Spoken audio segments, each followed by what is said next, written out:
മോളെ ഈ പാത്രങ്ങളൊക്കെ ഒന്ന് വന്ന് കഴുകുവോ? എനിക്ക് വയ്യ അമ്മേ.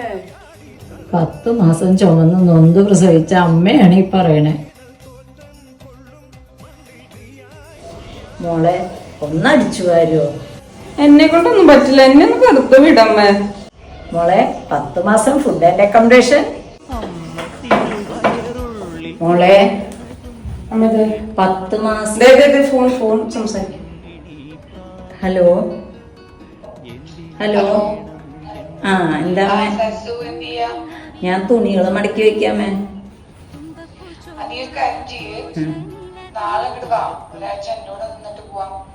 അയ്യോ അപ്പൊ ഇവിടെ ശരണ്യയുടെ രുചിയുടെ ഒക്കെ കാര്യം എന്താ ചെയ്യാമേ? ഞാൻ പിന്നെ വന്നാ മതിയോ? പിന്നെ ആവാം. അതെ 10 മാസം നിന്നെ ചുമന്ന് പറ്റത് ഞാനാ, അവരല്ല. മര്യാദ പോകുന്നത്. അയ്യോ വരാം ട്ടാ. വരാം.